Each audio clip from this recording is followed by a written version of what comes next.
Salut tout le monde, c'est Thomas de la boutique Sur la route du jeu à Sainte-Pazanne. Saviez-vous que le groupement des boutiques ludiques était une asso qui regroupait 189 boutiques présentes en France, dans les dom-toms, en Belgique et en Suisse, et que ce même groupement attribue chaque année des prix pour récompenser des acteurs du milieu ludique, et que ces prix sont remis lors d'une cérémonie retransmise en direct en septembre lors du Salon Pro de Vichy. Eh bien, nous avons le plaisir de vous annoncer la nomination dans la catégorie Meilleur travail éditorial.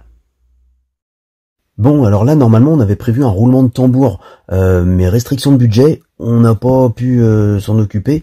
Donc, vous allez essayer d'imaginer le super roulement de tambour qui va bien, avec le suspense de ouf, et du coup, au bout d'un moment, normalement, devrait arriver la révélation qui va transcender un petit peu cette scène d'effets spéciaux incroyable.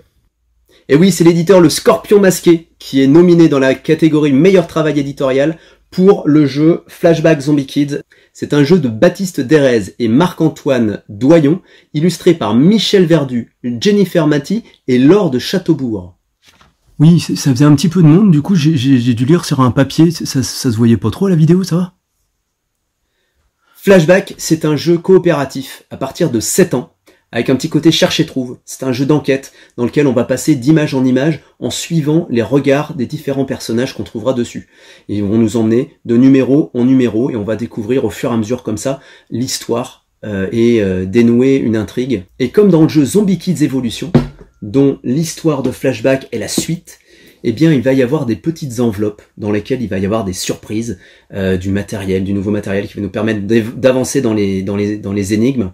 Et là où ils ont été très malins, c'est que il y a 3 enquêtes à suivre, donc c'est la suite de l'histoire. Et à la fin de ces 3 enquêtes, on se dit bon c'est un jeu narratif, on a terminé l'histoire. Eh bien non, ils ont trouvé le moyen de réutiliser tout le matériel avec tous les petits goodies qu'on aura trouvé, etc. Et il va y avoir encore moyen de rejouer, de rechercher des choses, etc. Qu'on n'avait pas vu précédemment. Voilà, on croise les doigts pour le Scorpion Masqué et son jeu Flashback. Résultat mi-septembre à Vichy. Allez, ciao!